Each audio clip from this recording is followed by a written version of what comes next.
supporters of Prairie Soap House and Apothecary. This is Erin Oberlander, certified holistic aromatherapist, herbalist, and holistic health expert coming to you today.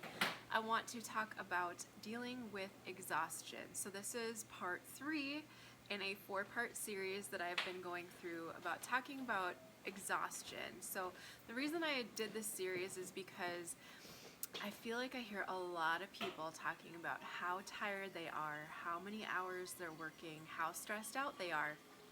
And I feel like we need to shift that conversation into how we can start taking better care of ourselves, how we can stop putting on a pedestal somebody who is extremely busy, stressed out, and exhausted all the time, and instead start to put on the pedestal self-care that is, really rooted and grounded in some very foundational things in the facts of how our bodies work.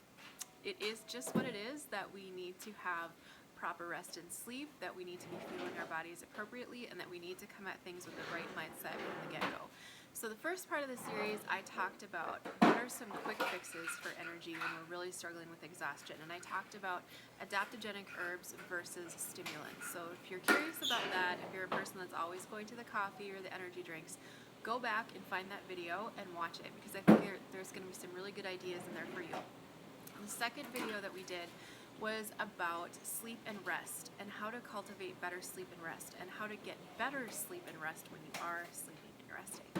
So today I'm talking about what I consider to be the absolute foundation of health in general. And this is going to overflow into every area of life. And definitely if you're a person that's exhausted, tired all the time, stressed, this is your starting point. And that is the nutrition piece. So we are living in a culture that loves to talk about how busy we are. We love to talk about how stressed out we are. We also are at the same time going to a lot of grab-and-go foods, convenience foods, not taking time to eat, or when we are eating foods that are overly processed, high in unhealthy fats, high in sugars, because we're looking for that energy kick. But then what happens on the other side of that? We are having a huge crash, right? This is why I want to first talk about how we can shift this mindset into we need to fuel our bodies with the best fuel possible so that we can show up for all those things that we're doing in our lives as the best person that we can be. It doesn't have to be an either or. You don't have to stop doing the things that you love to do or that you need to do for your family or for yourself at the sacrifice of being healthier. It just doesn't need to be that way. So first thing that we need to talk about is nutrient-dense food. I don't like to talk about foods as being good or bad, but I do like to talk about foods that are better at fueling our bodies and foods that are not as good at fueling our bodies. So when we're thinking about eating nutrient-dense food, we're talking about foods that are on the edge of the grocery store. We're talking about tasting the rainbow. We are talking about eating as much color in your diet as possible, okay? So this means, yes, fruits and veggies, but not the same ones all the time. We're talking about eating seasonally. We're talking about eating the freshest, most amazing things for our body that are available in every season. At the taping of this video, we are going into fall. So what's coming into season right now are apples and persimmons and squashes and pumpkins and potatoes and things that are a little bit higher in carb. They are also really nourishing for our body to get ready to go into those cold winter months, okay? If this is something that you're curious about, learning to live seasonally, go over to intuitiveseason.com when you're done watching this video and get yourself enrolled in the fall session in the Intuitive and Seasonal Living Academy, because this is going to teach you how to do this that we're talking about much more in depth, how to really fuel your body with the best things available in season. And every season this shifts, but the main underlying principle is that you want to have a very large proportion of your diet be from fruits and veggies. How are you possibly going to do this as a busy person, right? I know, this was my challenge too, and at the same time, I was also stuck in this mindset that only whole foods were appropriate. I didn't want to do shakes, I didn't want to do powders, I thought all of that was weird. But here was the problem, you guys. I was trying to spend so many hours in the kitchen meal prepping and shopping and sourcing all of these incredible whole foods from the best sources possible, and all of these things are valuable. But when at the same time you need to be showing up for your life doing other things, you don't often have time to prep 3 to 6 healthy, perfect, organic, macronutrient-based meals every single day. It is not feasible or realistic for the majority of us, and also it can cause a lot of stress to feel like you have to do that. So what I would suggest to you is, yes, absolutely, your foundation needs to be healthy whole foods. Have half of your plate at every meal be vegetables, preferably green vegetables that are accented by colorful vegetables, right? Like a green salad with some different multicolored peppers, or a wonderful, braised greens like kale or Swiss chard that has garlic and onion in it.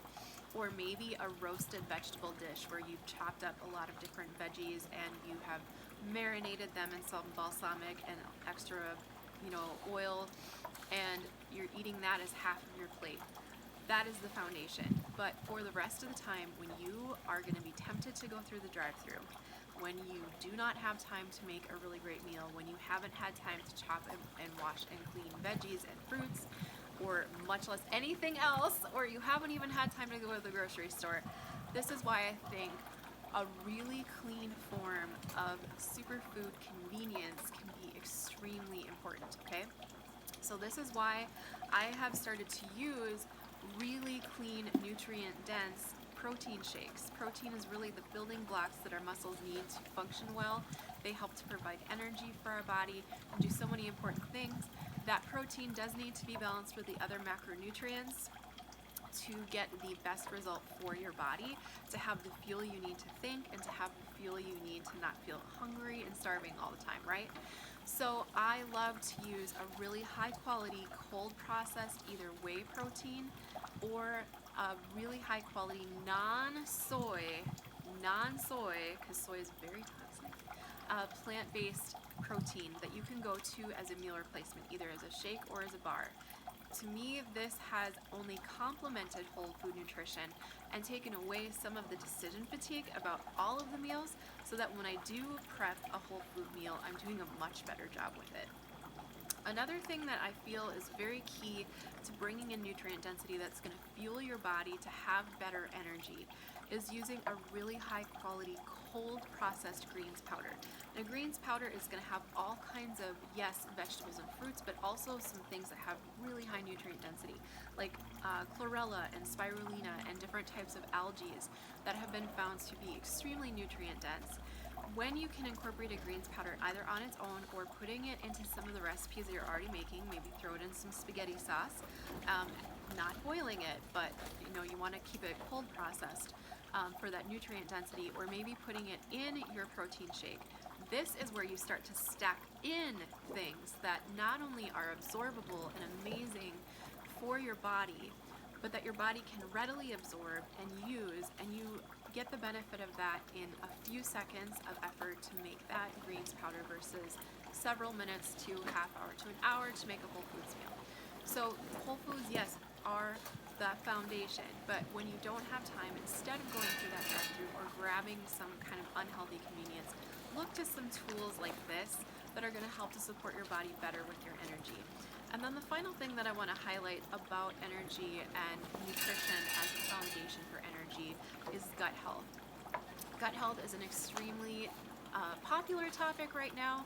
Lots of research is coming out about how our gut and our health are actually almost considered the same organ by our body.